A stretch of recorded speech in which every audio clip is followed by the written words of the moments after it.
finally, for SWA 2-night stand, night 1 coming up. Should be an exciting one. All 3 titles on the line, as well as some number 1 contender matches for night 2. Of course, we will have more SWA action tomorrow night as well. A lot of the ramifications of tonight and more as we prepare for our kickoff match. That's right. World title Shane McMahon. Shane McMahon going to come in and fight. Glad to have Shane with us here tonight. Hottest free agent in the game. Before we get into the show, we got a quick intro to the 2-night stand, then we'll get things going on our end.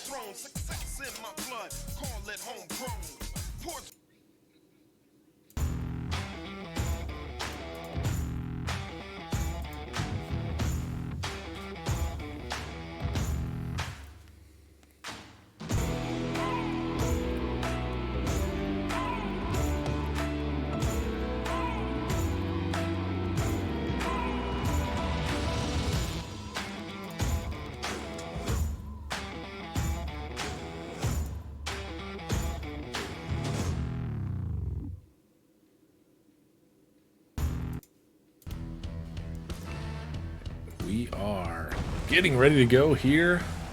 Night 1, 2-night stand. Ending the season on a high mark here. Our ultimate premium live event of the season. 2 nights of SWA action coming your way.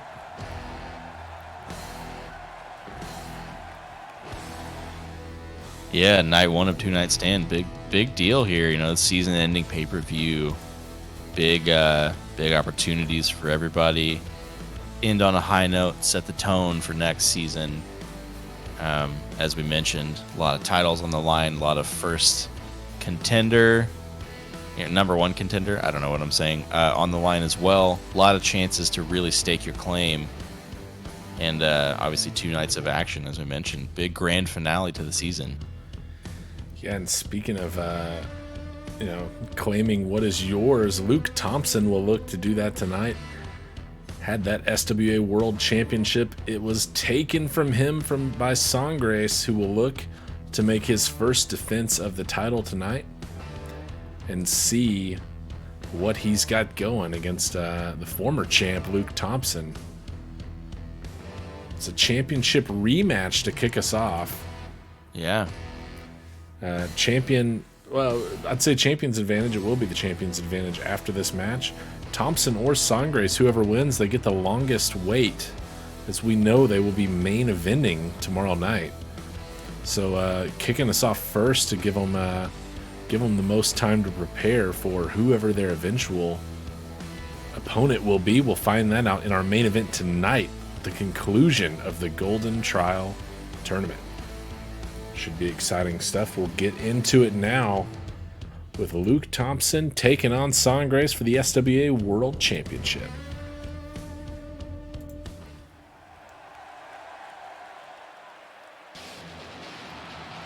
Starting off with one of the biggest matches of the night.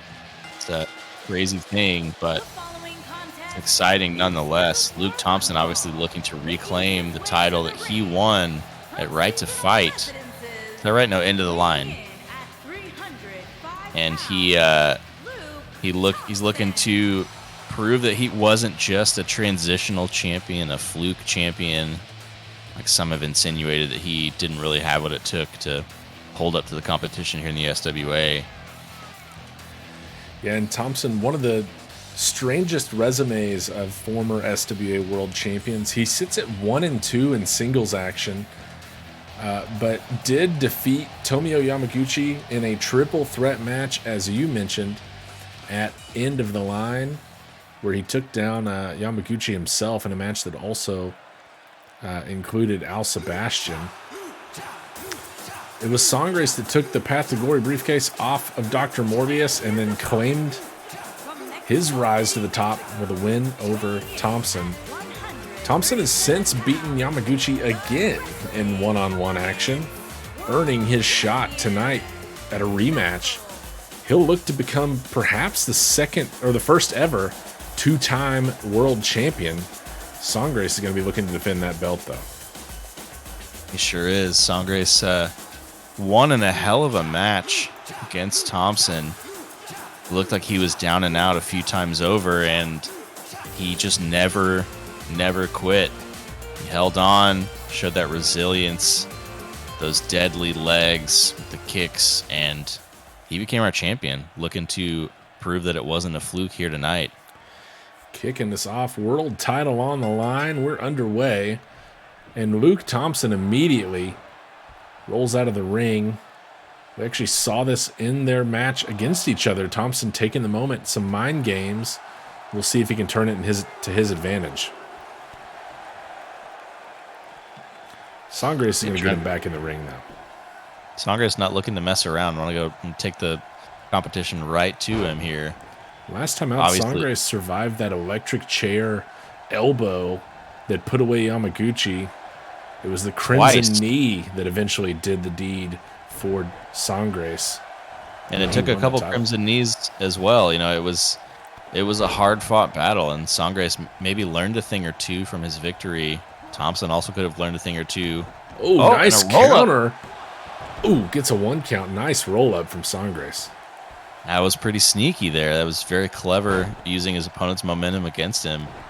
Gotta say, it looks like Sangres brought a few extra tricks tonight. Little sunset flip from Sangres there. Slams Thompson into the mat, and Sangres looking to control this match from the get-go.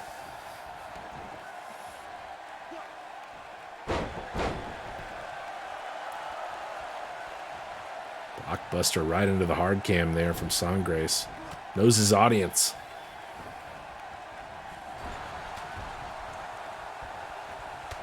Oh, couple of spears, kind of shoulder to the gut there in the corner. You think you know me? Wait, what's Wait this? a minute. Casey Starr has found his way to the ramp. Is Starr coming in to help out Thompson, perhaps? Yeah. Oh, my. And that's a DQ. Oh, no. And like that, Luke Thompson's title chances are over because even though he wins by DQ, Sangres holds onto the belt.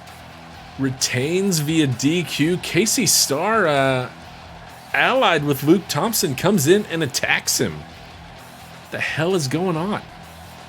Yeah, I think people are going to have some questions for Casey Starr, and I'm sure we can look forward to a lengthy interview about it because, you know, he loves to be on camera. Not what we expected in our first match here.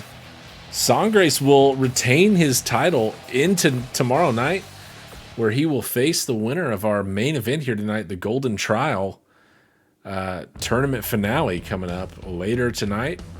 It'll be Sangres versus either Warren Windham or Painwrecker, and he's got Casey Starr perhaps to think, although Sangres was kind of rolling that match. Yeah, I don't know. Maybe it's mind games. I don't know what was going on there. That's I don't know. I'm as shocked as you are. Starr like I said, and I think we'll Thompson need to hear from have been allies so far. Strange circumstances. Starr comes in, hits that. Comes in and immediately targets Thompson and gets that match disqualified. Yeah. Next up, though, we've got a pretty exciting one. It's an 8-man elimination match. This year's Domingo Cervantes Memorial. Domingo, of course, had a mask versus mask match with his former tag team partner El Puma, at which he lost, and then has not been seen anymore. We hear that his local residence was abandoned, and they've called off the search. The SWA honors him tonight with this Domingo Cervantes Memorial match, featuring 8 superstars here in the SWA looking to get themselves a big win. Last year we saw Dr. Morbius come away with a big win in the Aloysius S. Yates Memorial. He's featured again tonight. We'll see if he can go back to back. Yeah, it's definitely a good way to honor. I think all these guys are looking forward to, honoring Domingo Cervantes with like a hard fought battle in a way he would appreciate. That's and I think someone like Morbius is a great pick because he's got experience in this sort of match on this stage too.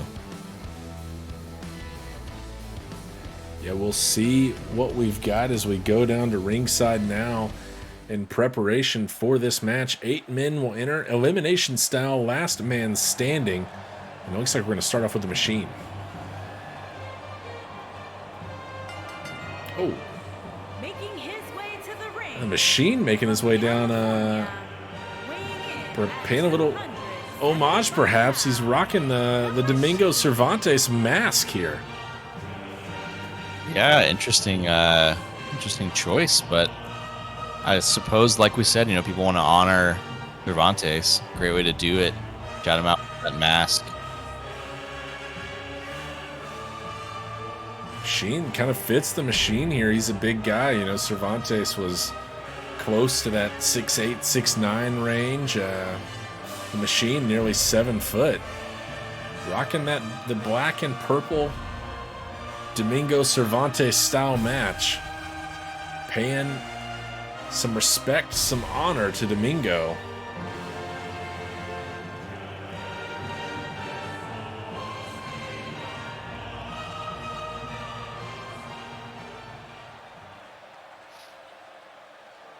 See who else we got coming up next.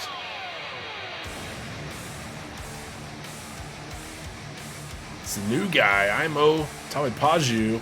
And from wherever he wants. And he's also wearing a Cervantes mask. 180 pounds. Hey. Is indeed sporting it in the white and red.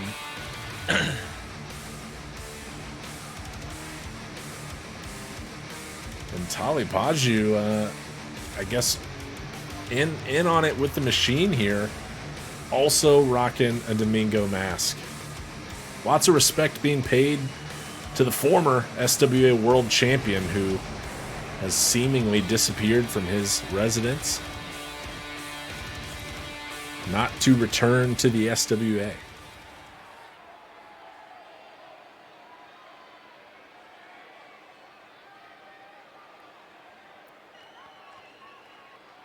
Crowd awaits our third entrant.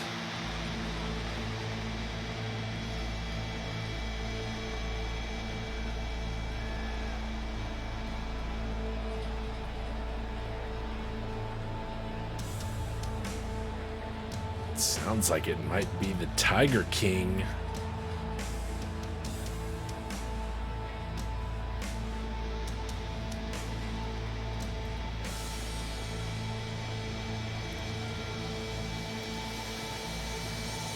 Rajwana.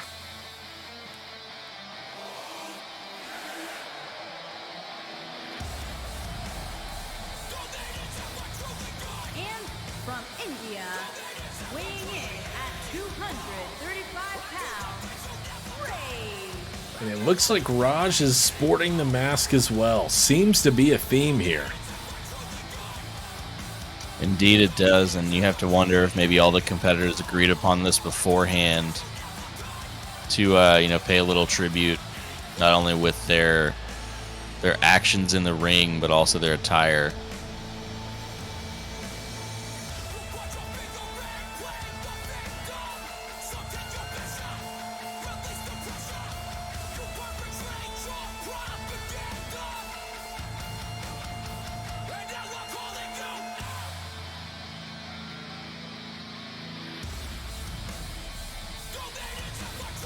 Rajwana, a relatively new competitor here in the SWA. He's compiled a 1-2 record that he's not too thrilled about. And a big win on a season-ending pay-per-view could do wonders for his career early on. A lot of top competition in this match, though. There's going to be only one winner. Sure, we're going to see some great performances, but whoever climbs to the top of this particular mountain is going to have to feel pretty good about themselves.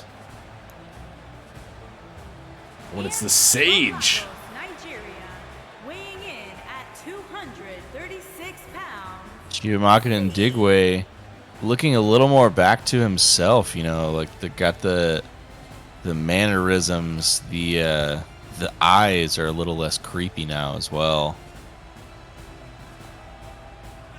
Seems like a good sign for whatever he was going through. Yeah, full on pupil there. That's a positive sign.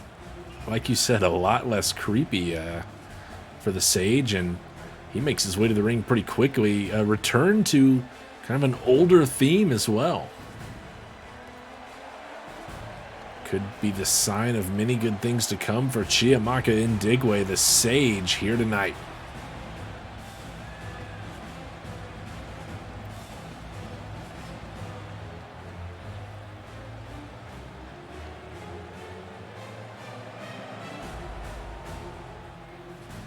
And of course, obvious now, but also rocking the Domingo Cervantes mask.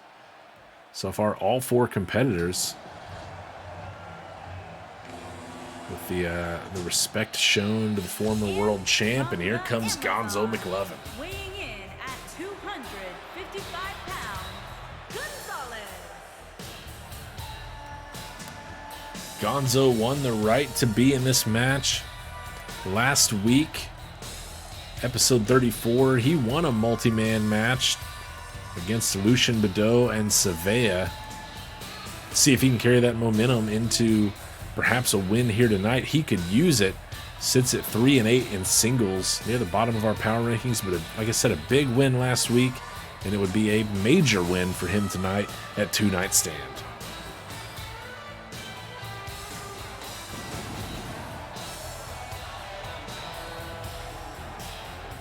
Got the pyro going. Hope the sign's okay as we prepare for this match.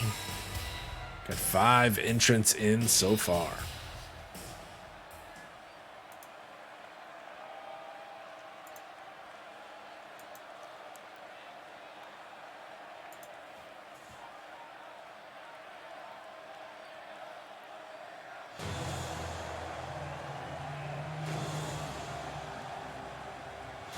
And from Atlanta, Georgia, weighing in at And there is the good doctor himself, also wearing a Cervantes mask, I think, along with perhaps some other head coverings.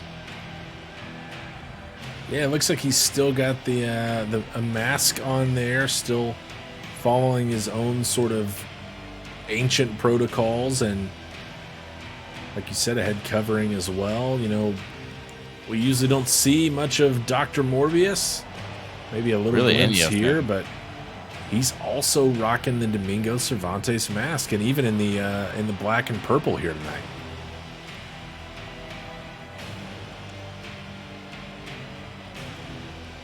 Yeah, you know, on theme with the pay-per-view as well. It's a good brand synergy.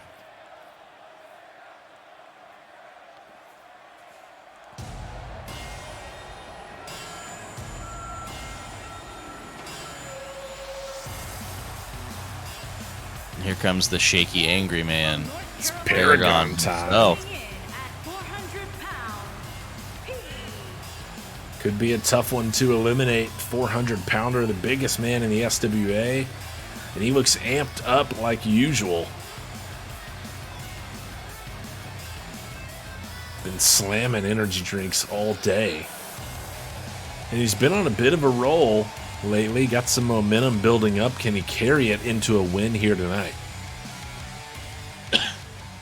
yeah, he certainly would like to roll that momentum forward and get a big win like this. He's had a couple of strong ones that you can sort of build off of, and this is a time to really keep that going. But first, let's hear from Nathan Bogard and Saliva. The Lion King, our final entrant here tonight, rounding out our 8-man crew. And Bogard rocking that mask as well.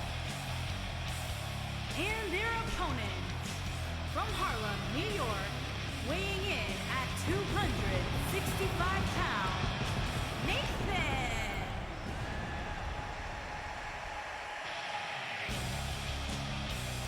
Mentioned before the match, Morbius may be the man to beat. He won the 8-man elimination match last year at 2 Night Stand.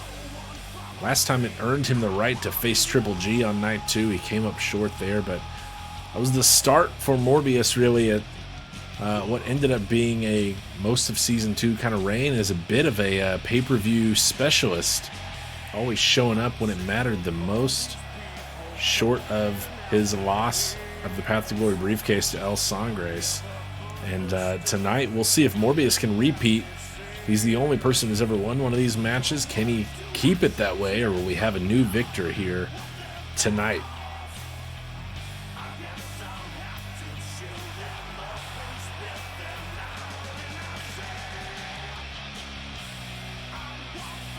It's going to take 7 eliminations for someone to win this match.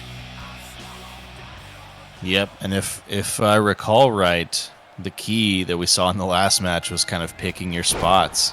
A lot of these guys, will spend a lot of effort beating each other up, and then if you can find a spot to get a quick elimination, that's going to be beneficial. You can save your energy for later on in the match when everyone else is tired. And our role of commentating this match, second only to the ref, who's got to keep hold of all of this madness. Big back body drop from Paragon into what is just an absolute cluster in the center of this ring, which is somehow holding up with all of this man meat inside of it right now. I mean, you're the expert on man meat, but we got a little bit on the outside now too, it looks like, as Paragon and Bogart gone outside the ring, fighting on the floor now. And a falls count anywhere situation in this match. I don't blame them for getting some spacing of their own, taking this thing outside. The Tiger King and Dr. Morbius have done the same. Looks like the Machine's going to roll out and take himself a little nap. Meanwhile, Chiyamaka and Digwe here doing exactly what I was talking about, maybe picking a spot, waiting for his turn. And instead ends up in a sleeper hold. Gets out of it with a nice jawbreaker there. Aimo Talipaju, the youngest in terms of career experience in the SWA competitor in this match. We've only seen very little from him. It'll be exciting to see if he can survive against some veterans of the business here tonight. Indeed, yeah, he's pretty new to wrestling in general, it seems like, and so being able to hang with this many guys on this sort of stage is a good sign of things to come if he can compete. Morbius gets out of a submission attempt by the Tiger King there. Rajwana, easily the smallest competitor in this match. Indeed. We have both the largest, Paragon, and the tallest, the Machine, of the SWA's roster participating here tonight. The Machine going to work on Rajwana, Paragon on the receiving end of a Nathan Bogart boot on the outside. And a drop toe hold by Machine. Hangs Rajwana over the ropes, and now he's getting choked. Targeted now by the Estonian Aimo Talipaju, who tosses the Machine outside. Bogart and Paragon dump back inside to fill the quota that we've kept so far of 4 men inside the ring.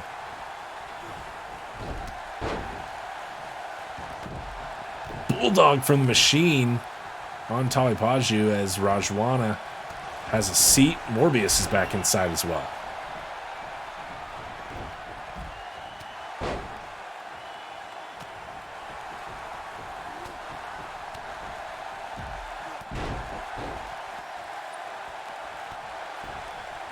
McLovin and Bogard trying to recover a bit on the outside here. The Sage going to work on Paragon.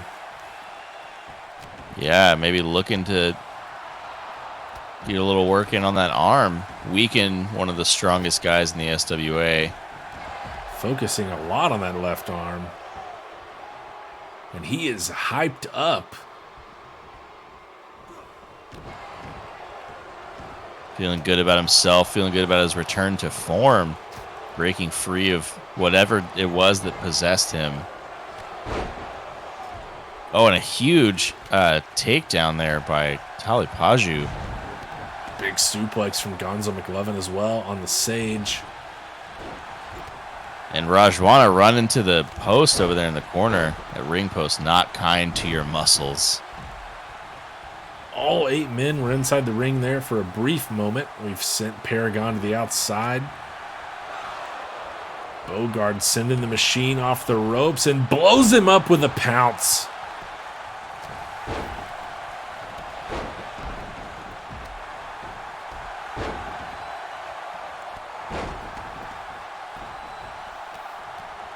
Morbius stomping a mud hole in the new guy here. The Sage has covered up McLovin and put him away. And that's the first one. It's one elimination for Ndigwe. And getting multiple eliminations is nice, but really what matters is getting the last elimination. Big powerbomb from Paragon there on Bogard.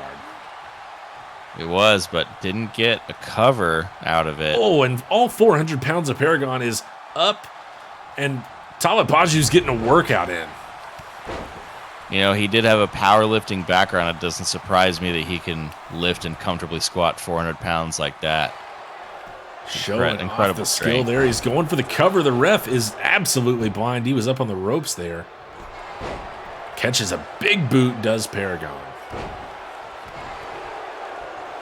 While Bogard and the Sage going to work up at the top of your screen there.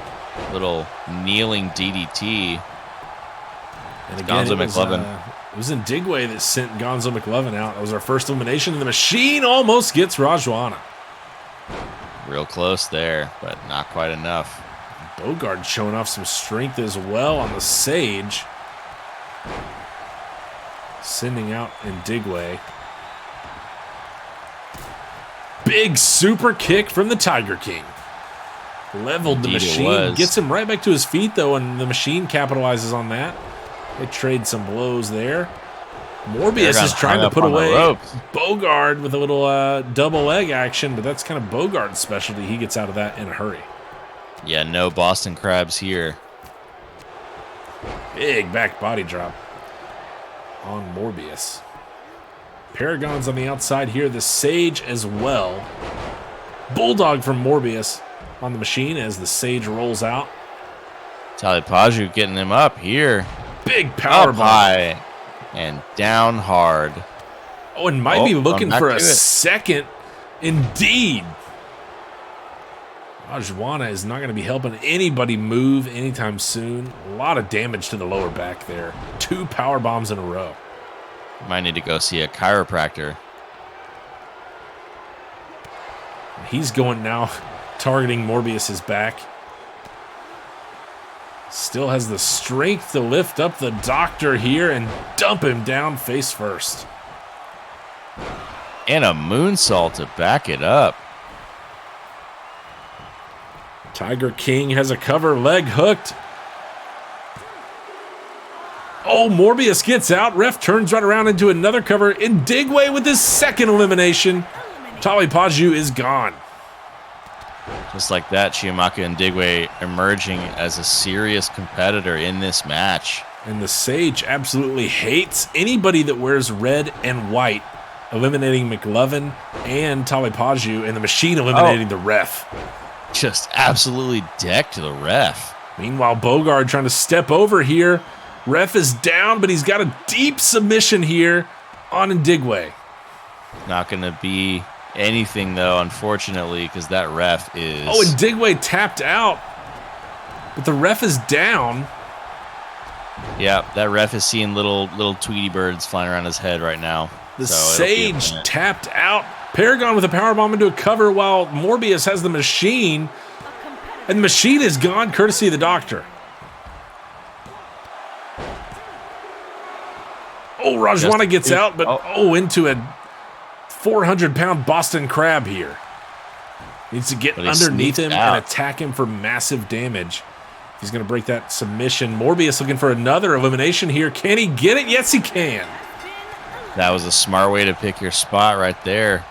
Clever work by Morbius. Dr. Morbius with a quick 2 eliminations. joining Ndigwe with 2. And as a reminder, Chiamaka Ndigwe tapped out to Nathan Bogard. The ref didn't see it. He's still in this match. Yep. Yeah, he is still legal because they did not eliminate him. The ref has to rule that you have been eliminated. And probably a wise decision. Ndigwe taps out. Bogard lets him go. And then Ndigwe takes a chance to recover. But he's in a bad situation here with Paragon looking to cover, gets a 1. Yeah, that was pretty clever. You know, you make a good point. You hear him tap, you're going to release the submission. But he did not realize that the ref was still passed out. Final 4 here. Bogard lifting Morbius up. And it's Morbius and Ndigwe who have our only eliminations so far, 2 apiece. Double Ghost action Ray. miss. And a clothesline miss from Paragon. Paragon sneaks in that gut kick. Gonna get him up in the fireman's carry, but I think Bogard fighting out there. He got in mind indeed. here. Throwing hands, but he catches a knee to the back from Dr. Morbius.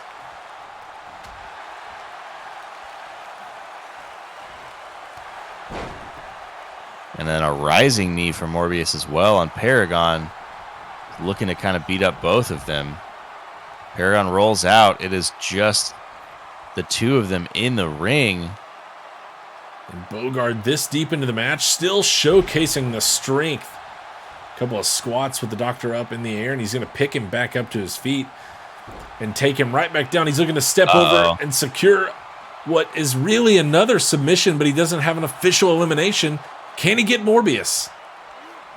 Morbius looking to fight out of that lion tamer, trying to crawl to the ropes. Crawling there, and the Sage maybe trying to break this up. I don't know why you would do that. That's a strange choice. And Ndigwe wants it for himself. And Bogard lets him have it. The Sage has 3 eliminations. Dr. Morbius is gone. What a strange choice. Oh, and he dumps Bogard to the outside. It feels like the Sage has got some other ulterior motive here. That partnership was short-lived there as the Sage goes right after him. He's got 3 eliminations in his only competition. Morbius is now eliminated. Morbius had 2. The Sage will officially have the most eliminations in this match, even if he loses. And a shining wizard there by Chiamaka and Ndigwe just completely dropped Bogard. Now he goes to work on Paragon on the outside. Sends He him trips over over. Bogard. Yeah, tripped there.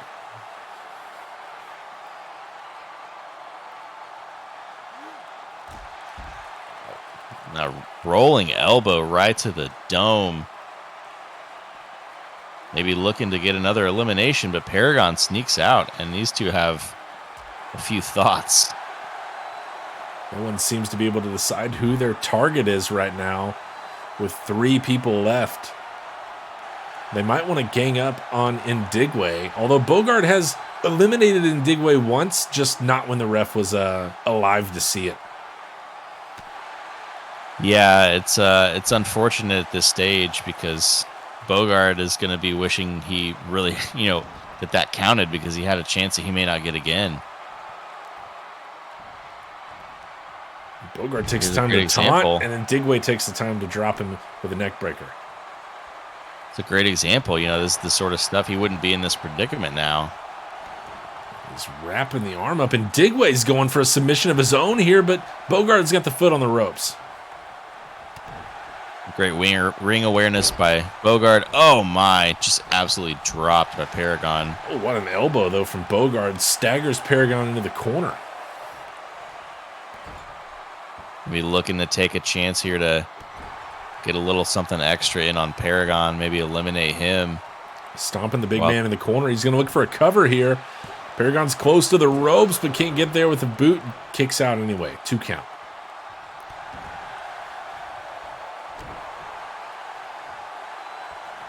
Ndigwe, probably wisely taking a moment to collect himself on the outside, letting these 2 duke it out on the inside of the ring. Yeah, and Ndigwe definitely exerted a lot of effort in this match. Got all these eliminations. Curiously broke up a pin or a submission that likely would have been an elimination, so he could steal the glory for himself. And I wonder what's going through his head other than the desire to rest right now. And having tapped out to that same submission from Bogard. Maybe trying to help someone else out, but also, help himself out in the process. Got himself an elimination. Yeah, and he's feeling the pain in his back because he did have to, undergo that submission, even though he wasn't officially eliminated by it. Oh, and he ducks under a clothesline there. Really quick reactions from Big Chiamaka whiff from and Digway. Paragon, but Digway floats over the top there. And a reverse DDT.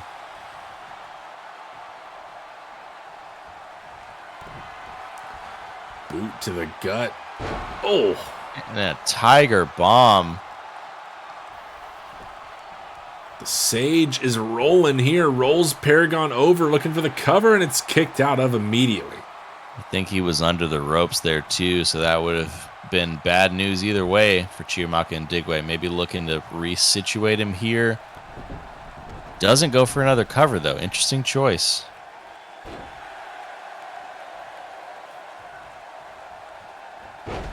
Might cost him as Paragon gets back to his feet here.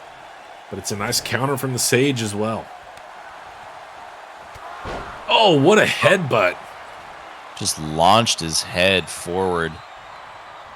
That is extremely gnarly. And the explosiveness Paragon gets is just unhuman. Oh, using that mid rope for that DDT there, dumping the Sage right on top of his head. Bogard again. Oh, man. Absolutely destroyed his knee there.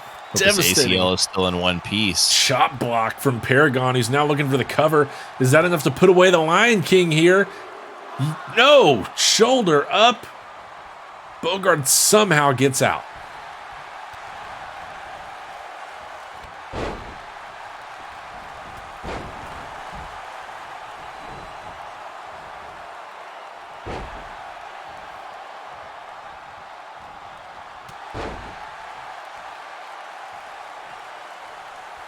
And Nathan Bogard here escaped a very thin margin, looking to get that Lion Tamer locked in. But he's got him to the ropes. Yeah, and stepping over there took Paragon to the ropes, but he's going to look for a cover here. Paragon may not know. Oh, gets the shoulder up. Not good placement from Bogard. Probably cost him an elimination there. We could be looking at the final two. Instead, we're still with three. The Sage, the Lion King, and Paragon.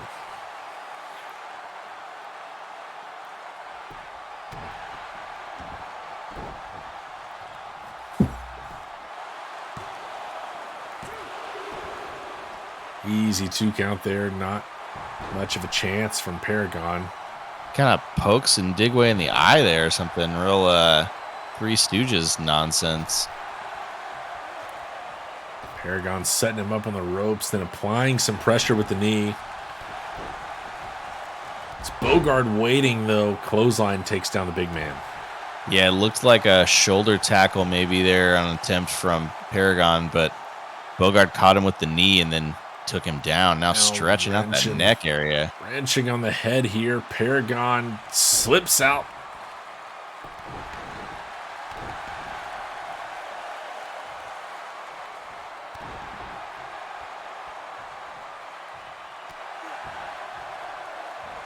Escapes, and Bogard, a tackle of his own. The Lion King with a mini pounce there.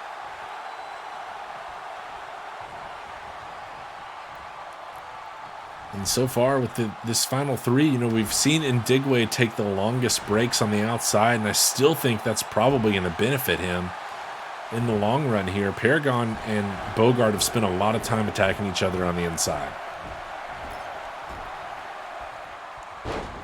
And 10 facefuls of turnbuckle for Paragon there, but returns fire with a shoulder tackle of his own. Oh, and another big headbutt levels Bogard. But it took a lot out of Paragon, but he's going for the cover here and immediately gets out of it. Changed his mind, maybe, I don't know. And now Indigwe looking to go for something here. Thought maybe a pin, but instead stepping on the fingers. Bogard whiffs with that double axe handle for like the 8th time in this match. And some crotch chops maybe from Chiamaka and Ndigwe.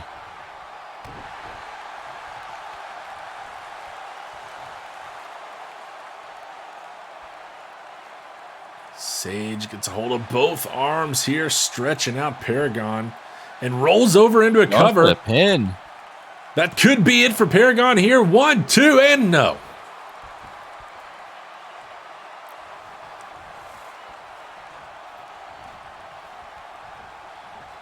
Ndigwe again into the corner. But reversed in another chop block. Oh my. Just again, destroying the legs of Ndigwe here, and he's going for the cover. He's going to put it away. Chiamaka Ndigwe is done. And a chop block return fire from Nathan Bogard, who only has one opponent left. Bogard using the own move against Paragon. He's going to win it here. Done it? No. 2 count for Bogard. Paragon kicks out. Now wrenching on the neck.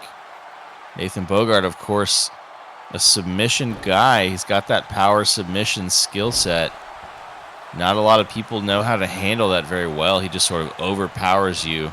We've seen him work at it. Here he is. He's wrenching on the neck. Again, the ropes, I think, are proving to be his enemy because Paragon is so tall. Certainly covers a lot of ground here. Back body drop from Bogard. Smart move this time, dragging him to the middle. An interesting point. You know, that's actually the second time that Ndigwe was eliminated in this match. And it was with this move here that Bogard has applied, not near the ropes this time. Can Paragon get there? No, he's tapped out. He taps for the loss. Nathan Bogard is the winner of your Domingo Cervantes Memorial 8-man elimination match. Big win for the Lion King, securing multiple eliminations, including putting away Ndigwe twice. As we watch back some replays of this chaotic match, that was a hell of a time.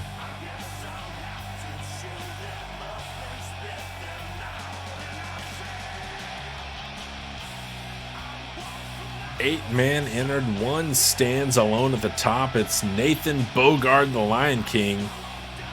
Here is your winner. He was the last one to make his entrance, and he's the last one standing. A hell of a win for Bogard. At the pay-per-view he made his debut at a season ago, gets himself a huge win in front of a capacity crowd here at Two Night Stand.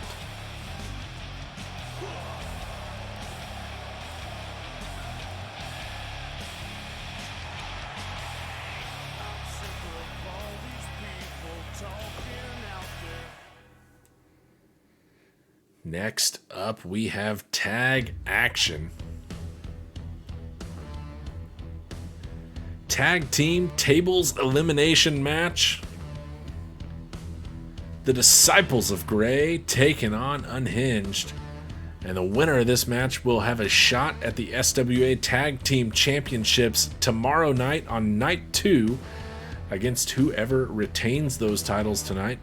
If it's the current champion's Dirty Deeds, or will it be Challenger's New Era?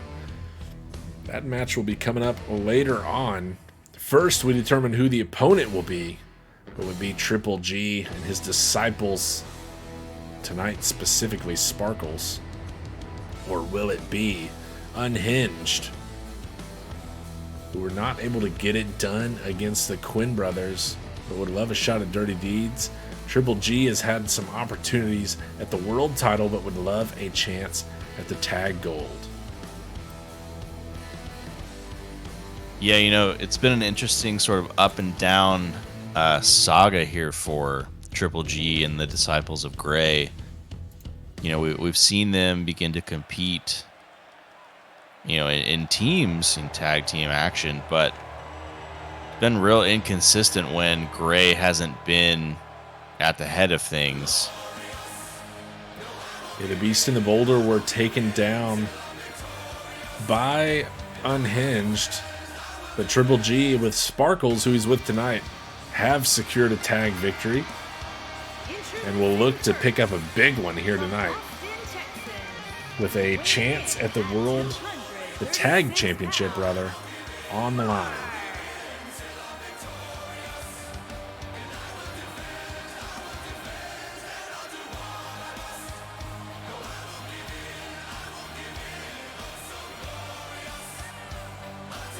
Sparkles making his way to the ring.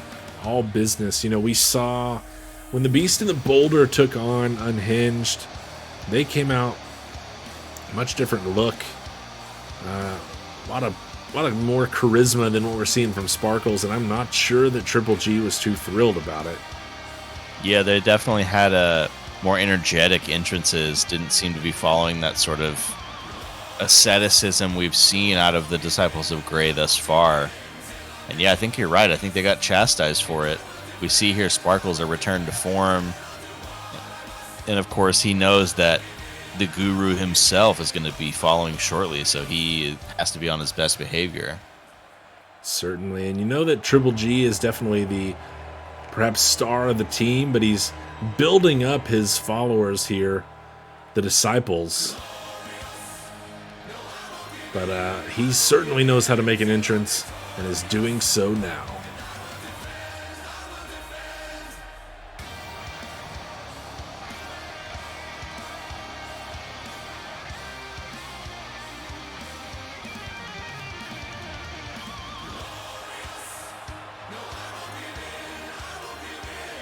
Gracious Garrison Gray atop the throne of most singles wins in the SWA, 18-4 as Gray has himself a safe 4-win cushion and seems happy to try to take down the tag division.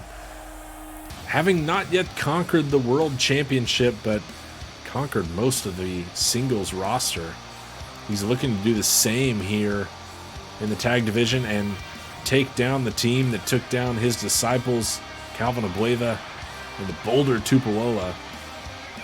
Can Triple G carry Sparkles to a win here tonight against an Unhinged team that leads the tag division in wins with 11?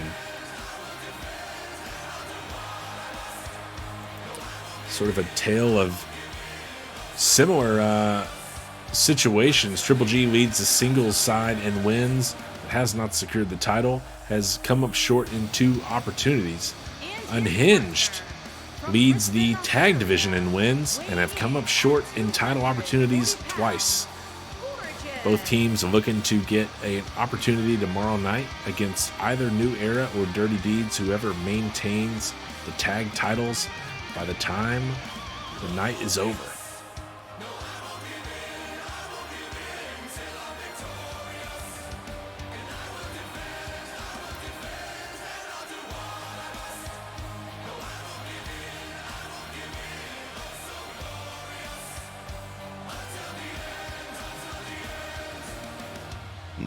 Triple G still taking his time here.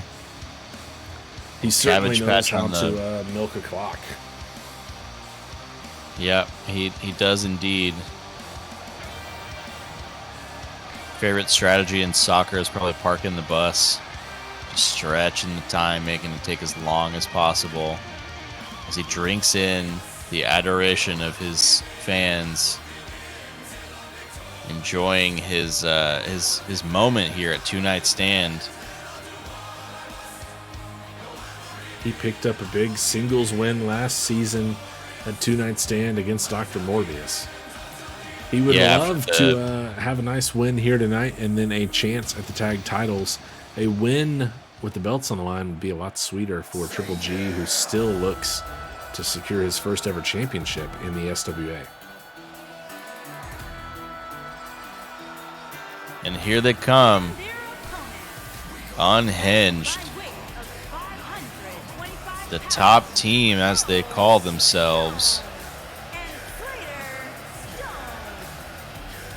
Onyx and Slate lead the tag division with 11 wins, 4 losses.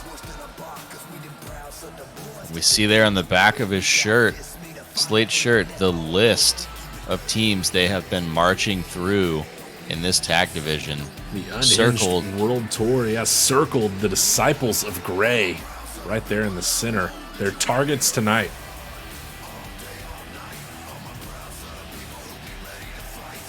And of course, Onyx paying homage to his favorite wrestler, Duke the Dumpster, with that little coverall situation there.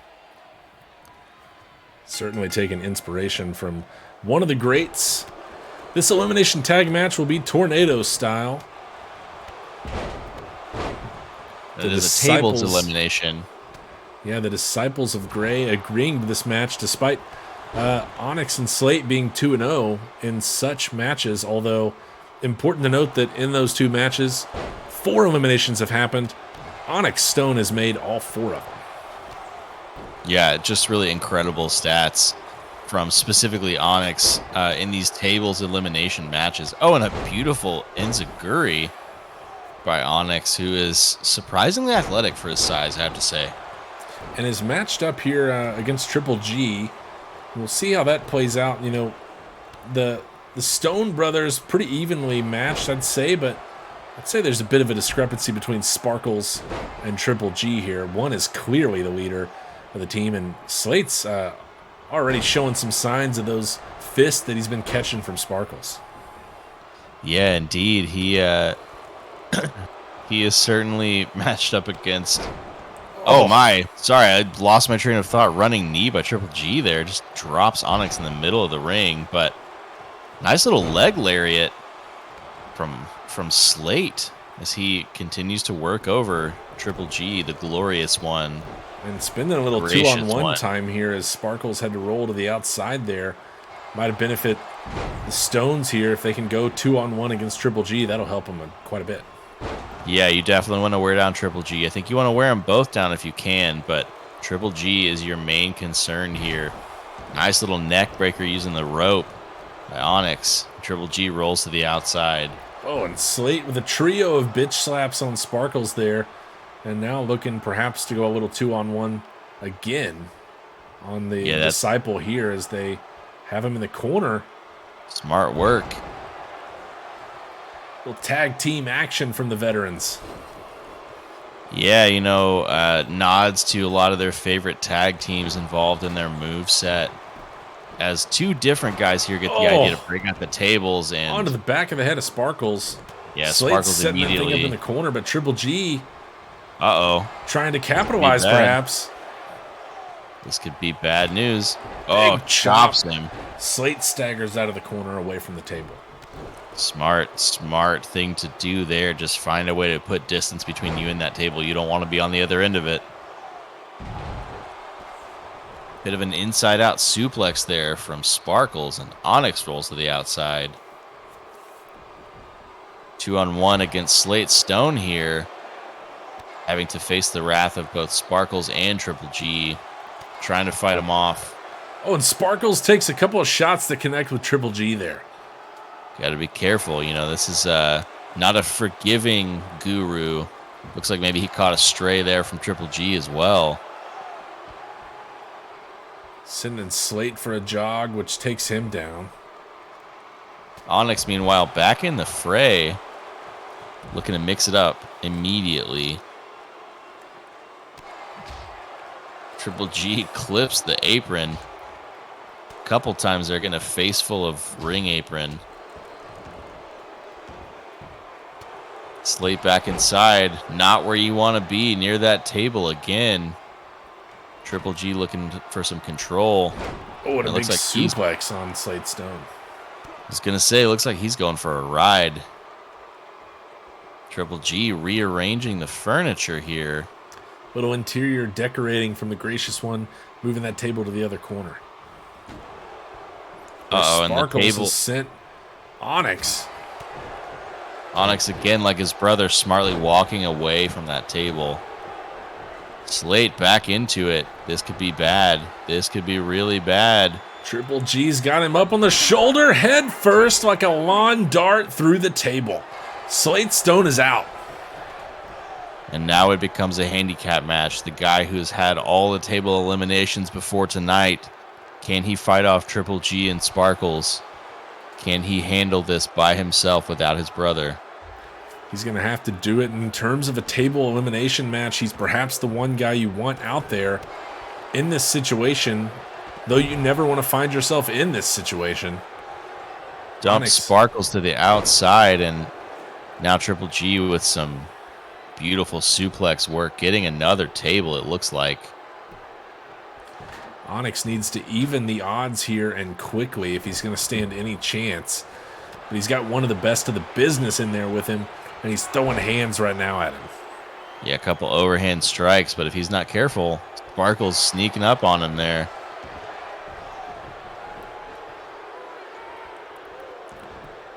Bringing the table over. Not looking to break it feet just here. yet. Oh, slams it into the head of Onyx, who's up on the apron.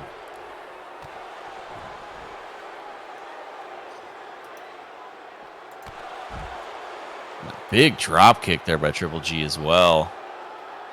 These two working all right as a team. Onyx got to really split him up. Oh, off the post. Head first off that steel post. Corner post, an equalizer here for sure.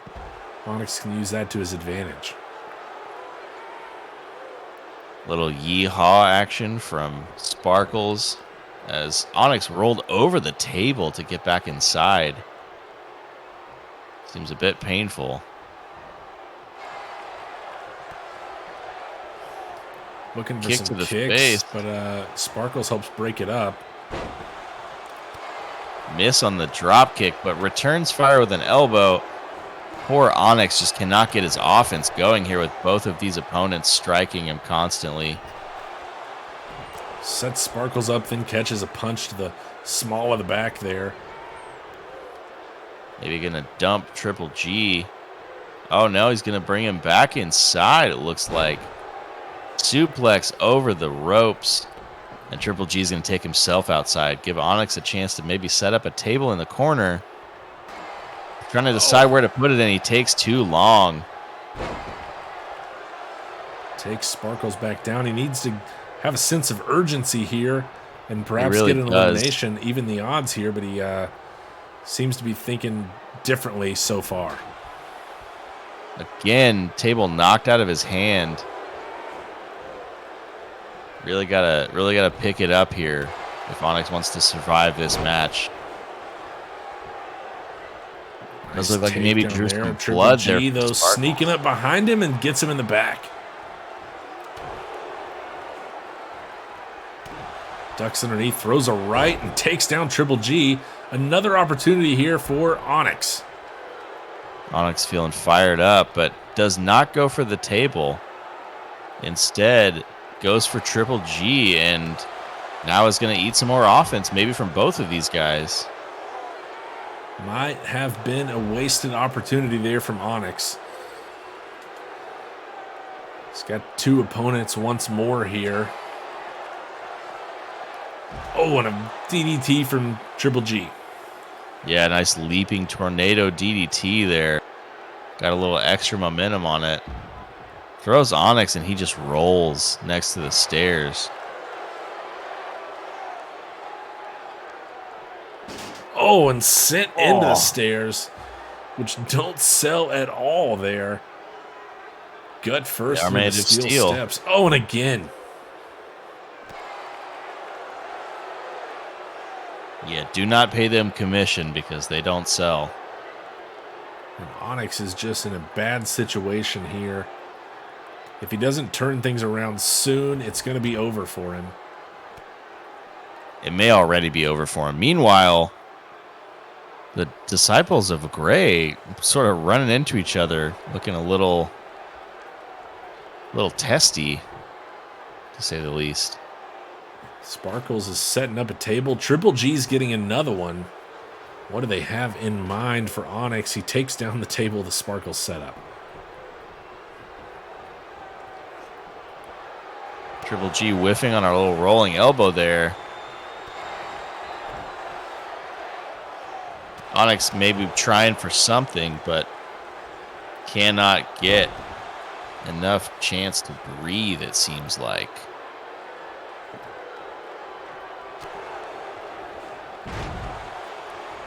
Triple G throws down the table in anger. Seeing Sparkles again, letting Onyx back into this match. Oh, slams him down on the table there, but an already collapsed table. Triple G's getting one set up in the corner, though. Could spell the end soon for Onyx. Triple G sends him into the corner. Brings him out. He's up. Uh-oh, this could be it. Oh, face first goes Onyx, and the Disciples have done it. 2 eliminations to 0, both by Triple G. And the number 3 ranked superstar in the SWA proves to be too much for Unhinged. And Triple G and Sparkles will get a shot at the tag titles tomorrow night. They sure will. And Triple G, came into SWA a former champion. Would not let us forget about his championship pedigree. But this is his first, could be his first taste of gold in the SWA. This tag gold, and he wants it. Here it gives Sparkles permission to get up on the ropes and celebrate what a big win this was over the so-called top team in the SWA tag division. Big win for Triple G and Sparkles. The Disciples of Gray are moving on to tomorrow night. A big chance at the tag gold tomorrow night.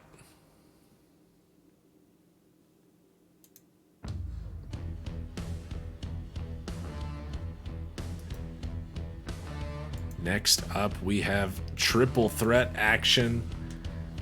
An Ascent #1 contender ladder match between El Puma, Bobby Plaster, and Dom Juan. The winner of this match will have a shot tomorrow night at the Ascent title. Who will the Ascent champion be? We'll find out in our next match after this one, as the Phoenix Diego Mercer takes on Starman, the current Ascent champion. But right now it's all about tomorrow's contender. Will it be Unbreakable Bobby Plaster, El Puma, or Dom Juan? We'll find out next.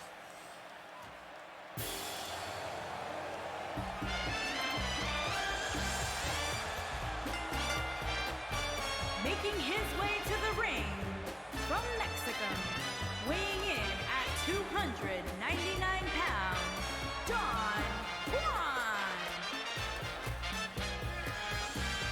And here he is, the man with the biggest feathers. I heard once he called him macaroni. I don't know what that means. Probably a super old reference. One of the oiliest men in the business, though, is Dom Juan. And he's dancing his way down to the ring with a big opportunity on the line here tonight. The biggest guy in this match, will the ladder match style favor him? Yeah, it's he's already got a height advantage to start with, so he doesn't have to go quite as high on the ladder maybe to reach the prize. Can we please have It's entirely possible. I think too he's a guy that we haven't seen quite as much in competition, and so I think maybe might have a few surprises, whereas Puma and Placer have a few more matches under their belt, so you might know what to expect a bit more from them.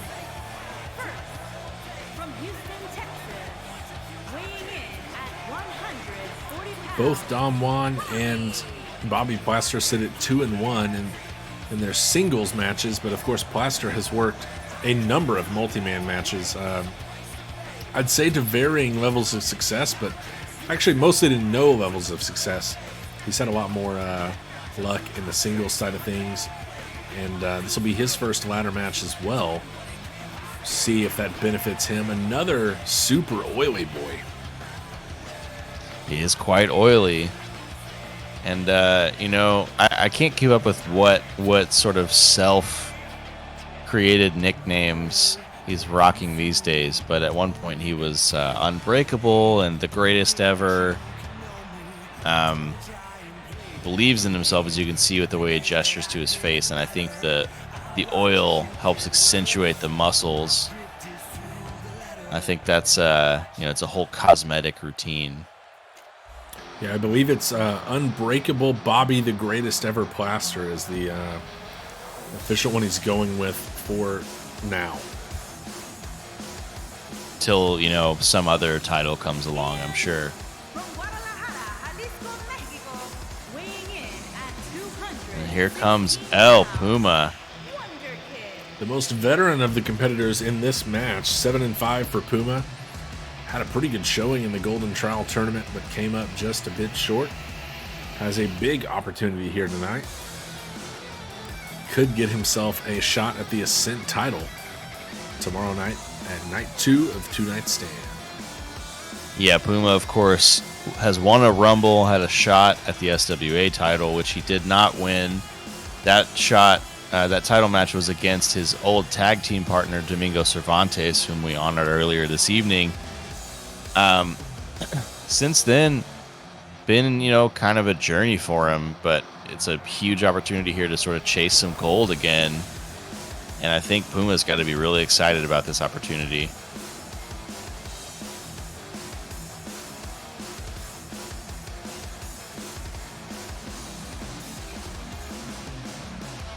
Solid chance for Puma here tonight.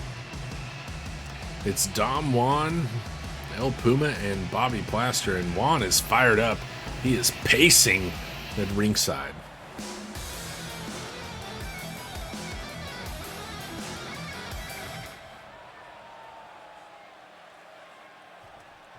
Winner will have to climb a ladder in the center of the ring and secure the briefcase hanging up above. Oh, and Dom Juan just going right for Puma there.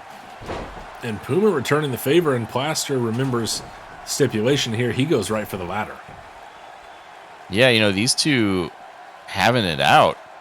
Just kind of, the immediate aggression caught me off guard. I guess that's kind of what you got to bring to the table. Bobby Plaster just going right for the briefcase. Plaster's up and at the briefcase. Puma and Dom Juan still going at each other.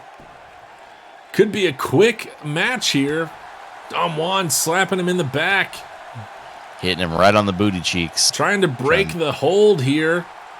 Plaster's got a grip on that briefcase.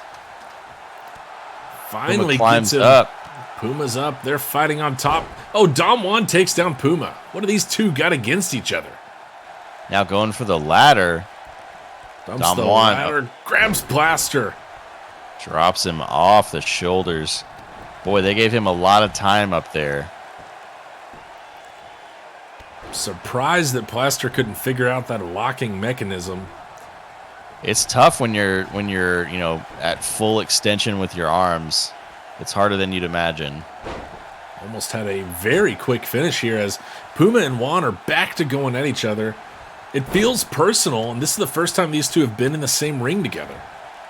Yeah, I agree. It seems like there was some sort of pre-existing feud between these guys, but I mean, nothing I was aware of. It's not in my show notes here. Oh, and a nice little drop by Bobby Plaster, who's now decided to enter the fray a bit, actually get in the fight. That ladder still in the ring there. Big kick from Puma as he gets up and goes right back after Dom Juan. And Plaster catches them both. A bit of a bystander accident there. Dom with a big suplex. Ooh, and some nice, off some moves. nice dance moves. Yeah, put that guy on Dancing with the Stars. Oh, Bobby goes for that elbow, sliding elbow, and just misses Puma, and instead takes out the ladder.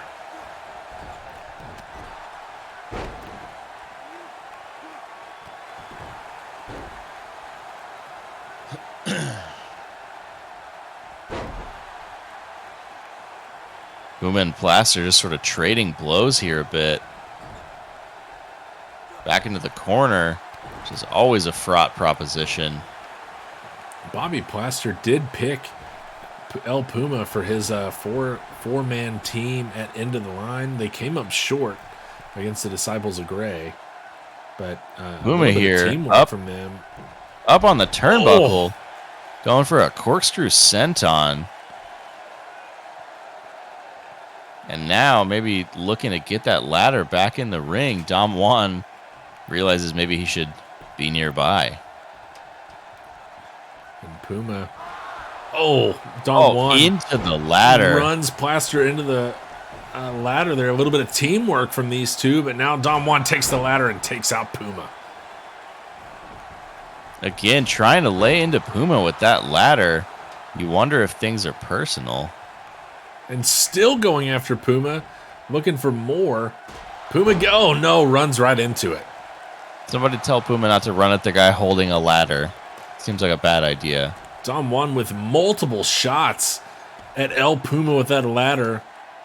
His personal vendetta against him here. He's up the ladder. Plaster's climbing up there, going to try to stop him. Hits him in the dick. That's one way to do it. Oh, and Dom Juan throwing hands back at Plaster. They're trading at the top of the ladder here. Slams his head off the top of the ladder and throws him off. Bobby Plaster all alone on the top. Puma Puma's trying to get to his feet. Staggering, but Plaster working on that briefcase. Can Puma get up there in time? No, he cannot. Bobby Plaster gets his opportunity. And, you wonder almost, the story of this match feels like it was the weird rivalry feud between Dom Juan and El Puma. Seems like maybe there's something there, but congratulations to Bobby Plaster, who did what I've been saying all night. He picked his spots, paid attention to his surroundings, and he has secured a shot at the Ascent title tomorrow night. Yes, he will face either Starman or Diego Mercer tomorrow night for the Ascent Championship. And Puma and Dom Juan really cost themselves there, could not stop going at each other. Bobby Plaster, focused mindset, goes right after the prize and secures it.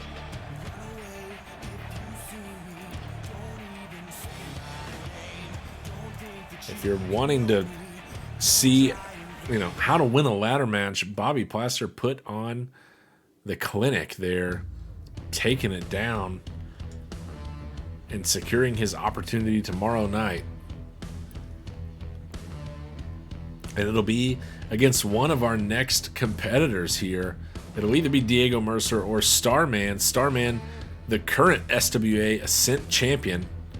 But Diego Mercer, he was in the final two of that Ascent Championship match. He had a hell of a run in the Golden Trial Tournament, and he wants a rematch, and he got it here tonight. Will he be able to topple Starman, who has since defended that title against Flying Brian Strong, and will look to do the same tonight against Diego Mercer? The following contest is a 2 out of 3 falls match and is for the Wrestling Championship. As mentioned there, 2 out of 3 falls here for the Ascent Championship. Starman already has that fall in the Ascent Championship match, the original 6-man elimination match that he took down Diego Mercer. If Mercer's going to win the title off of him, he's going to have to take him down twice. Yeah, I mean, it's a tall order for sure, but it does only seem only fair because, he had the chance in that initial ladder match, and then now got to do it again. So, you need 2 wins. But I think if anyone is up to the task tonight, I think Diego Mercer's your guy. We've talked how many times at this point about his resilience, his fire, his creativity in finding ways to bounce back and stay alive in matches.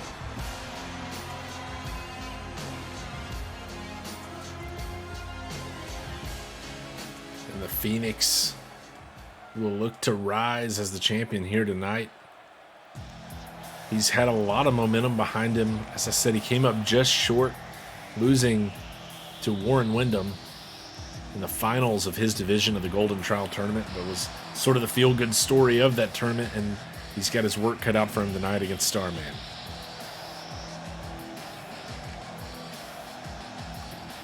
Starman wearing that Ascent title around his waist very proudly.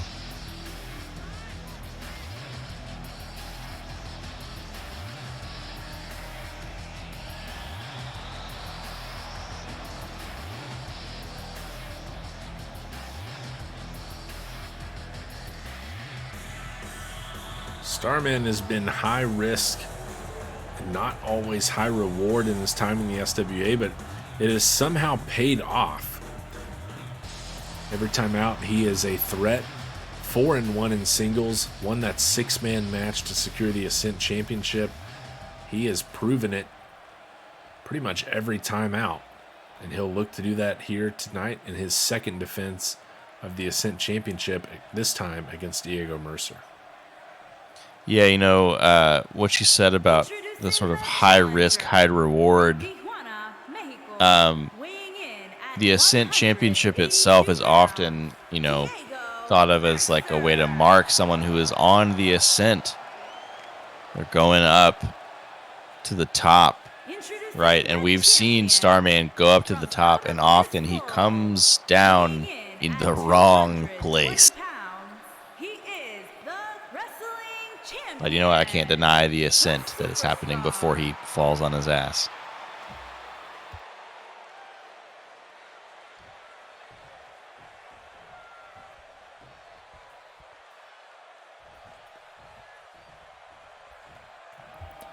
Belt on the line there. Mercer taking a look at it. That's what it is all about here in this match. 2 out of 3 falls. The Phoenix versus Starman. And we are underway. You know, his skin as pink as his gums. Starman looking to get control here early.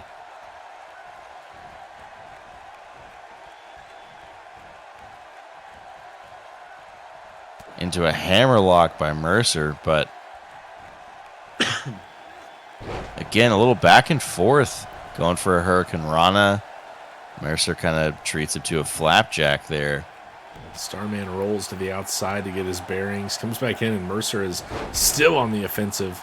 Hurricane Rana takedown there for the Phoenix.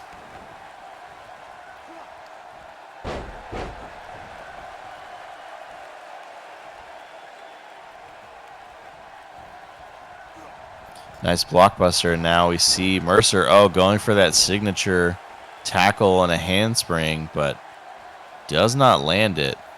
Significant size advantage here for Starman, who's much taller than Diego Mercer, who I believe is a cruiserweight. Is indeed a cruiserweight. The Phoenix hasn't let his size stop him thus far in the SWA, on the way to a 6-3 singles record, as well as a handful of wins with his tag team Deadfire. But Starman looking for the first fall, and this one is just a 1 count. Not quite enough. You know, we've mentioned time and again, Diego Mercer is resilient. He's hard to kill. Starman, the champ, once again rolling to the outside to collect himself. Probably not a bad decision, but Mercer capitalizes when he gets back inside. Yeah, a little tilt-a-whirl DDT there. And Mercer looking like he's got something in mind. That gets an elbow to the gut. Starman here looking to maybe string together a little more offense. You know, he gets in 1 or 2 shots, and then before you know it, control is back in the hands of Diego Mercer. We need Starman to, you know, really string together a number of strikes or some moves if you want to win a match like this. He's attempted a couple of pins here.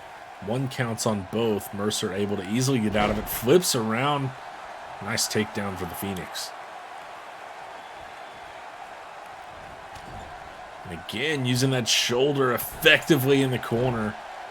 A lot of momentum. That signature handspring tackle. Oh, trades chops, and Mercer's was to the chest. Starman's was to the face.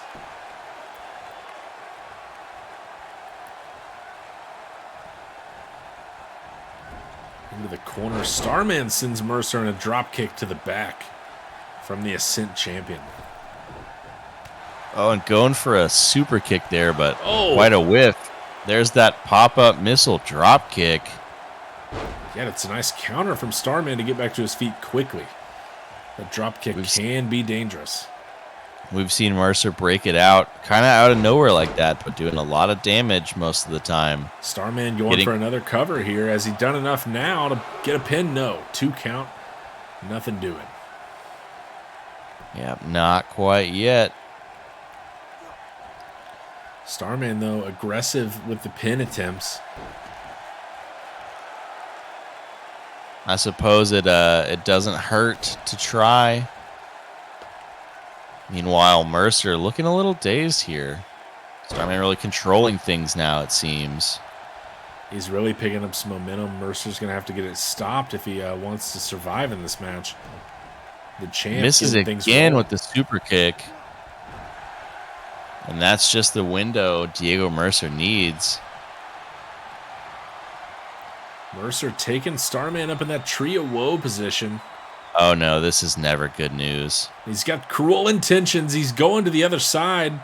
He won against DDT in the Golden Trial Tournament with a coast-to-coast.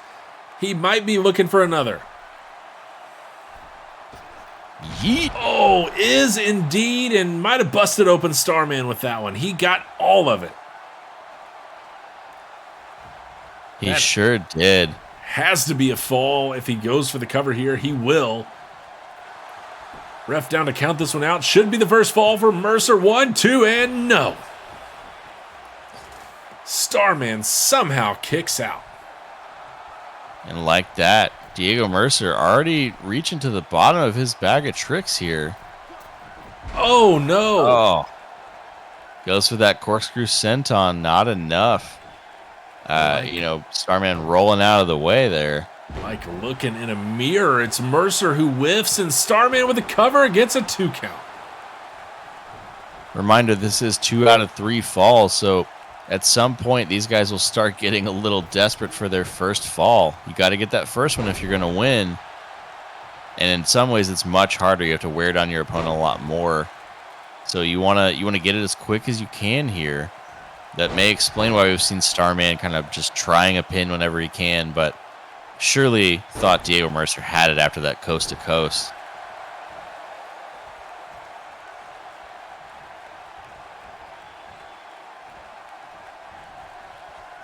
And Starman just tossing Mercer to the outside there. And a little pose for good measure. And then sends him back inside.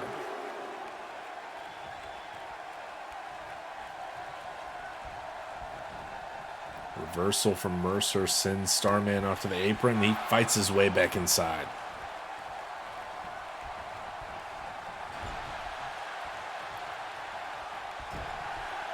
You know, it's interesting. So far in this match, we've seen some good offense from Starman. We have not seen any of his signature death-defying stunts. And here he goes off the middle rope there, playing it safe. Shades of Chavo Guerrero there. Nice little spinning DDT. He's down for the cover. 2 count. Mercer kicks out.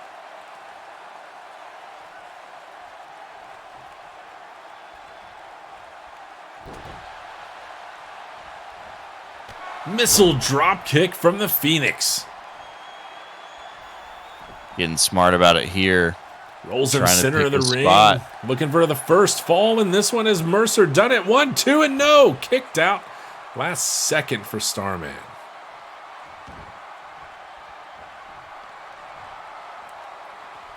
And Mercer, after another failed pin attempt, is again going to the top, and once again comes up with nobody home. Elbow drop misses.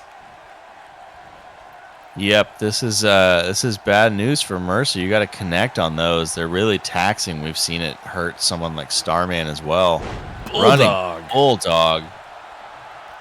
And Mercer, perhaps third time's the charm here. Kip up from Starman. And he does a flying headbutt. Catches him maybe in the jaw, and my goodness, that had to hurt. Starman kipped up right into that one. Might have been better off if he'd have stayed down and then got out of the way. Standing Spanish fly as well. Back to Mercer back. getting fired up here.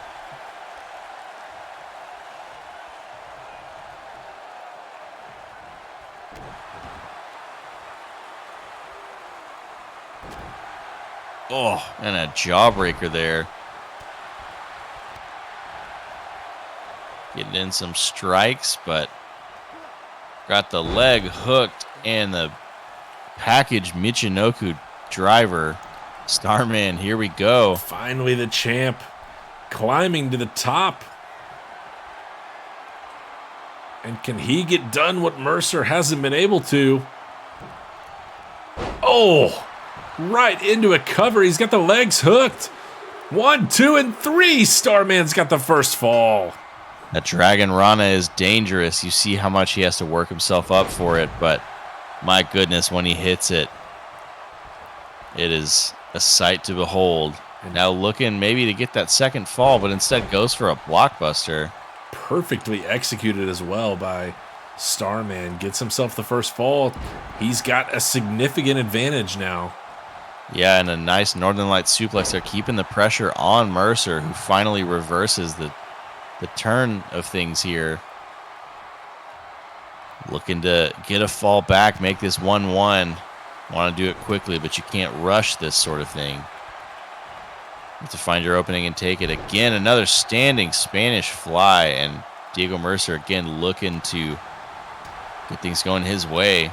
Really turn up the heat. Oh, what a third missile drop kick for Mercer. This time not going for a cover. Gets Starman right back to his feet. Off the ropes, handspring cutter. It looked like a reversal from Starman, and Mercer used it to his advantage. Repositions, going for the cover. Has got to be evened up now. 1-1. Here we go. 1, 2, and 3. And like that, we're down to one fall. Oh. My goodness. A beautiful top rope acai moonsault. Nobody home on the other end. But my goodness, does this guy love Ultimo Dragon or what? Sunset flip for the Phoenix, who got out of the way of that impressive athleticism from Starman. Now Phoenix to the top and finally connects. Connects with the Phoenix Splash, his namesake. New champion inbound. 1, 2, and 3. Diego Mercer has done it. Diego Mercer is your new Ascent champion after an incredible ascent from the ashes. Loses the first fall, responds in incredible fashion, and gets 2 quick ones. Diego Mercer, a winner is you tonight. And new Ascent champion fell down 1-0 in this 2 out of 3 falls match and fought his way back. And did it in a hurry as well. When the pressure was on, Diego Mercer rose to the occasion. And that is now his Ascent Championship belt. The Phoenix. Second ever SWA Ascent Champion.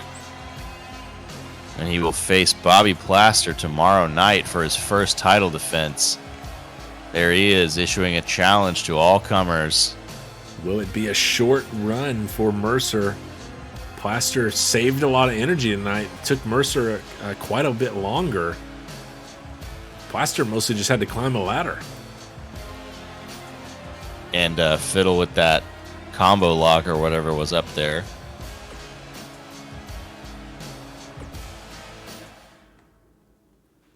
Tough loss for Starman, who served well as the first ever Ascent champion. And he'll be disappointed with the loss here tonight, but did pick up a fall and has a lot of good things ahead of him for his career. Off to a good start. First ever Ascent championship, can't ever take that little mark away from his resume. Next up, however, we have the Tag Team Championships on the line. Dirty Deeds, the champions, going on against the team they took them from, New Era. in a tables, ladders, and chairs match in which pinfalls and submissions are also on the table. This will be tornado style as well, but first fall wins it.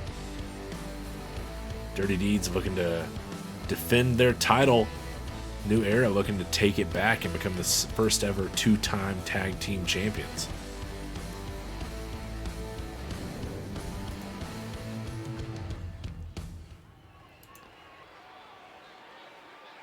New Era sits at 6-2 in tag action, 7-1 for the champs, Dirty Deeds.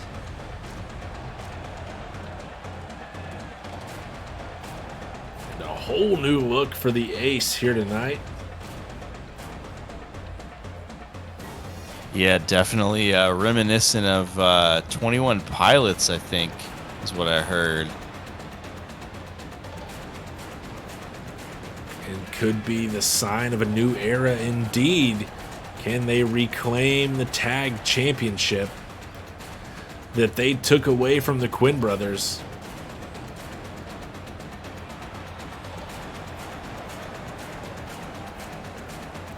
It's the Ace and Yasuke Bozeman. They'll be taking on Tomio Yamaguchi and Daniel Drake Thomas. Tag titles on the line.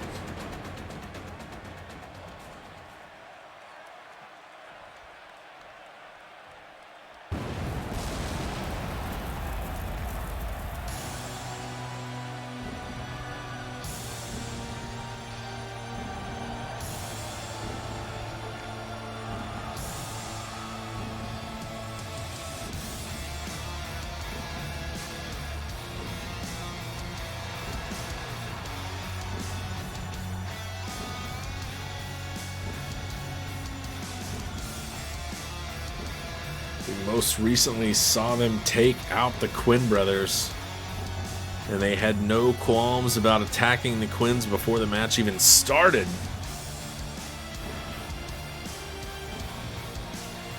They'll give New Era the benefit of a fair start here, but you know Dirty Deeds will be looking to pick up their 8th win and another title defense.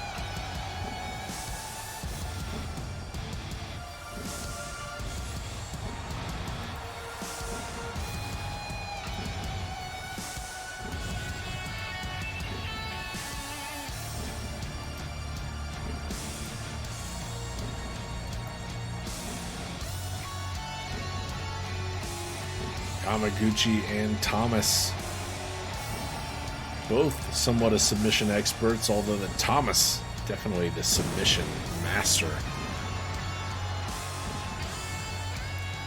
DDT didn't fare too well in the Golden Trial tournament, but they have defended the tag titles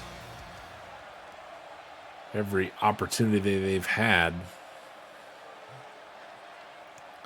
But it's been tough goings in the single action for both of them. Tonight, they'll look to take down New Era.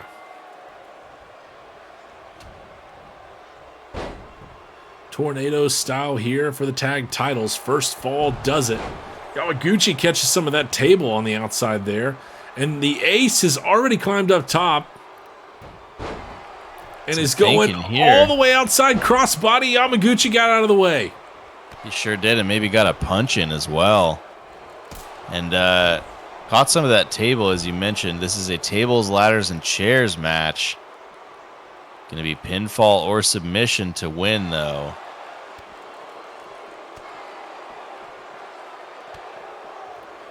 A lot of options for our competitors here tonight. They've already split up into pairs.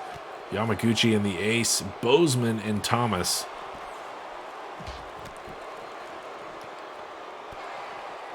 It's going to be tough to bail your partner out here as they're on opposite corners of the ring. Yeah, a lot of distance to cover. Of course, right now, Dirty Deeds looking comfortably in front.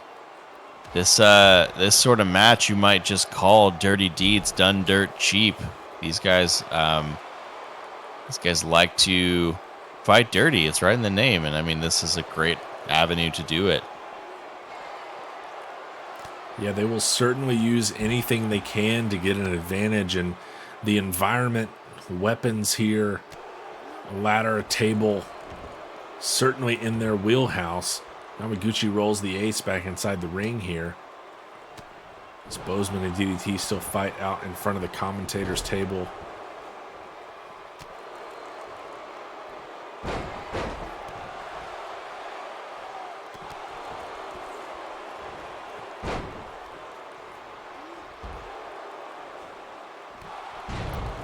Yamaguchi with a suplex inside on the ace. Thomas stretching out the arm of Bozeman.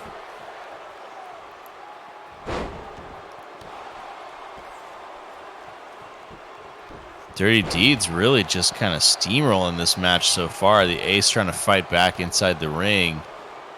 It's Yamaguchi fighting out of the corner.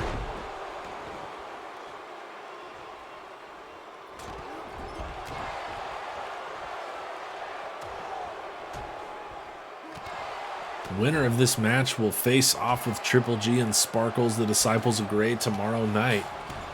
After their win earlier against Unhinged, foot to the face of the ace. Yeah, that was a hell of a kick, I gotta say.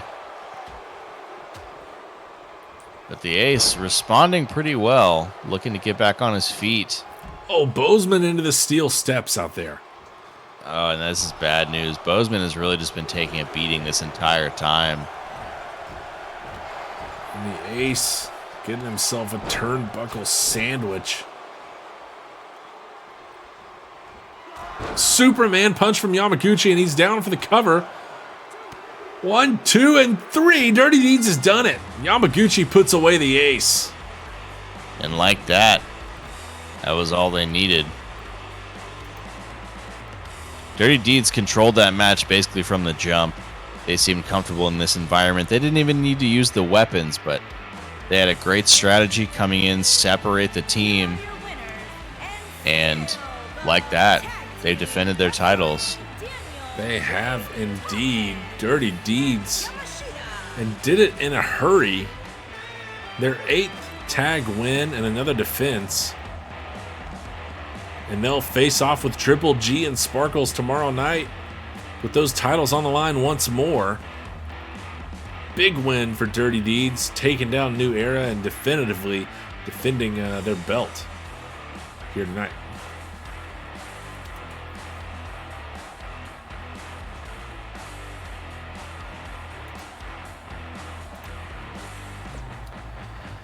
Which takes us to our main event here tonight. Finals of Golden Trial.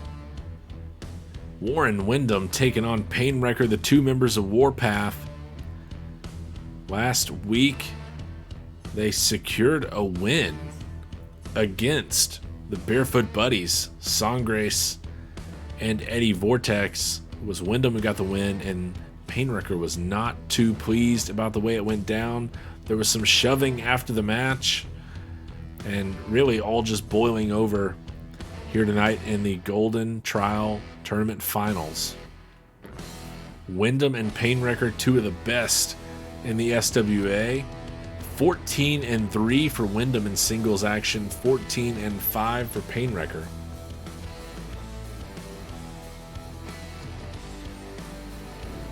For Painwrecker, he has been in the finals of the Golden Trial now in back-to-back seasons. Can he get it done this year? Last year he fell to Eric Draven. Will he take down his tag partner Warren Windham for the win here tonight?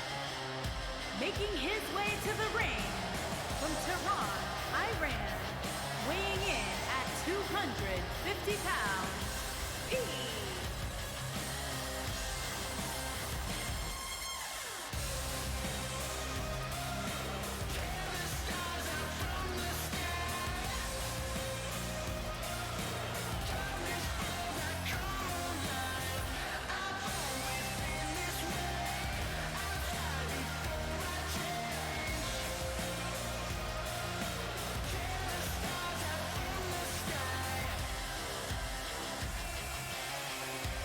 Payne Wrecker. 14-5, seeking his 15th win here tonight. Either competitor will pick up 15 and move into sole possession of the second most wins in the SWA. Two of the best. And both members of the same tag team, although what their relationship will be like following last week's post-match activities and after this match. We'll be curious to see how their friendship, working relationship holds up. Wyndham has certainly made his half clear. Yeah, you know, we wondered in advance of that match if the stakes would be too high, if Warpath could handle it. And it really does seem to have boiled over the way they sort of ended things in that match. And then here tonight, you know, that animosity is going to come again to the surface because the stakes continue to be high. A shot at the title. There are no higher stakes, and both these guys are willing to do whatever it takes. Wyndham, of course, our first champ, gonna look to get back to that glorious place, be the first ever two-time champ. And meanwhile, Payne Wrecker on the other side been to this exact spot before in the finals of the Golden Trial, unable to come away victorious last season, but this season looking to change his fortunes and maybe go on and win that title from Sangres on night 2. This match straight up one-on-one first fall. Payne Wrecker and Wyndham just throws down Payne Wrecker here as they try to lock up in the center of the ring. And again, just casting aside his attempt at a drop kick here. Taking him up, and oh, a nice knee by Payne Wrecker. Nice reversal.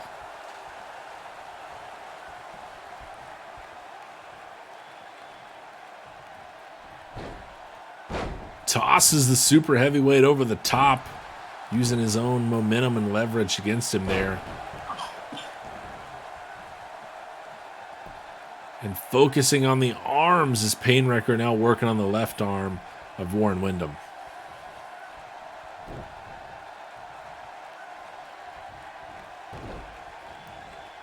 And now working on the leg as well. A lot of focus on the limbs here of Warren Wyndham, trying to negate a lot of the advantages Wyndham might have with his size. Nice float over from Payne Wrecker into a neck breaker.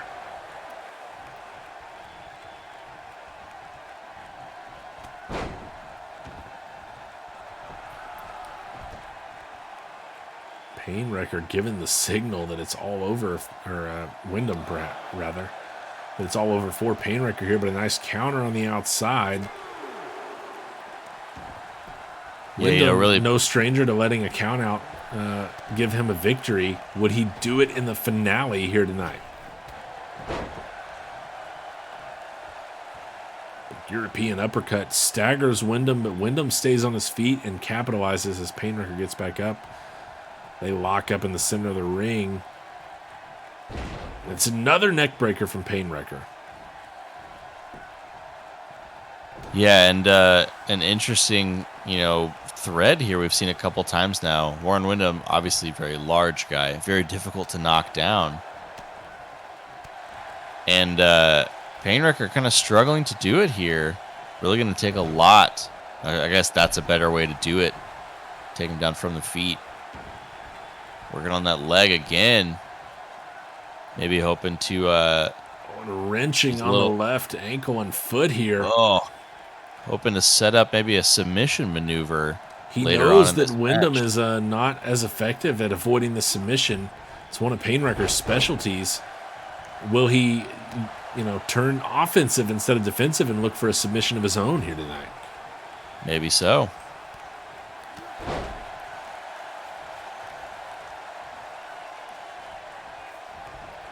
Float over the top.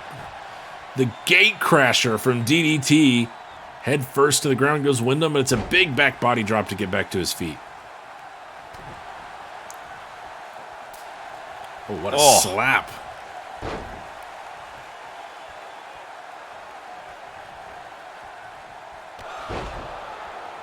Shoulder tackle. Wyndham ducks underneath. Big back body drop. Oh, and a spine buster. But a nice counter there by Wyndham. Throws the foot aside. Gets back to his feet. Yeah, just deflects all the weight from Wyndham's foot very easily there. Doesn't stay on his feet for long, though. Big splash from Wyndham, and he's got the leg locked. Painwrecker's out in a hurry, though. 1 count, maybe. Yeah, only a 1 count there, but Wyndham not done yet. Got a little something extra lined up. Looking to going keep it up going high here, taking him for the sheer drop. Could be it. Wyndham repositioning, wasting critical time. Now for the cover. Has he done enough to put away his partner? No. Shoulder up, 2 count.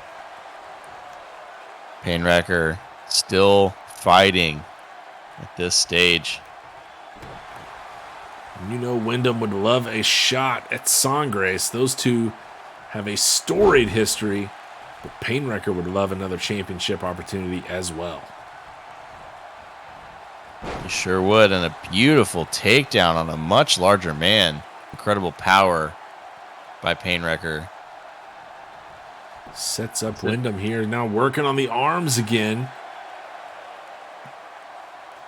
Painwrecker committing to a strategy here. He spent a lot of time focusing on the arms and legs of Wyndham, really stretching him out here. Wyndham is fighting up to 1 leg and then 2, and a nice elbow breaks him out of it. You know, the way he had him held there for a second, I thought he might be going for like a kill switch or something. That's a move we've seen out of him in the past, but no dice. Oh! Pain in the brain there. The ref's there for the Painwrecker. cover. Has Painwrecker? No. Shoulder up at 2. Pain to the brain indeed. In pain in the membrane. And we've seen both competitors breaking out some of their best, and both competitors still fighting. It's not been enough. Big clothesline. How about another from Painwrecker? Ducks underneath. Oh, backbreaker. A tilt-a-whirl backbreaker. Shouts to Bret Hart. Now maybe looking to target his legs in some way. Oh, stomp to the lower abdominal there. And again, the gate crasher. And it busts open Wyndham, who sits right up and is back to his feet. Might have fired him up there. Wyndham seeing red in multiple ways. Elbows to the head of Painwrecker.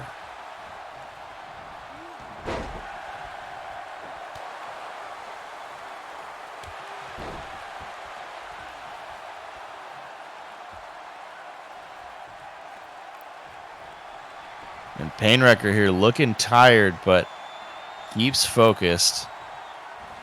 Oh, and he's taking up the super heavyweight once more. Pain to the brain. A lot of impact on the head. Is it enough for Painwrecker? Is he going to the championship match tomorrow? Yes, he is. Painwrecker advances, winning the Golden Trial in the 2nd year that he reaches the finals. And he will face Sangres on night 2 of 2-night stand for the SWA World Championship. Incredible work. 2nd time was the charm for Painwrecker, and he gets it done against his own teammate. Big win to close off night 1. Painwrecker moves to 15-5. He's got the 2nd most wins in the SWA, and he's got a shot tomorrow night at SWA World Champion Sangres. In our main event, Painwrecker will have a shot at the champ, and Warren Wyndham goes home with another opportunity spoiled here, this time by Painwrecker. Congrats to Painwrecker, who really toughed it out in that match. Took a lot of beating early, weathered the storm, turned it around, and with a big statement win here. He made it to the finals last year, but this year goes all the way, wins the tournament. Now he's got a shot at the title. Shot at the title tomorrow night.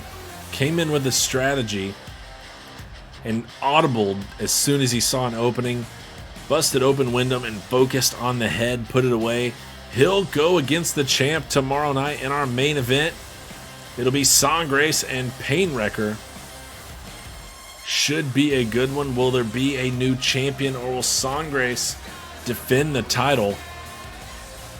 We'll also see Bobby Plaster take on new Ascent champion Diego Mercer. Dirty Deeds will defend their title against the Disciples of Gray, Triple G and Sparkles. And certainly there will be more in store as well. Stay tuned for that announcement coming out soon. We thank you for joining us tonight. We look forward to seeing you tomorrow night. Have a good one. 2 Night Stand, night 2 tomorrow.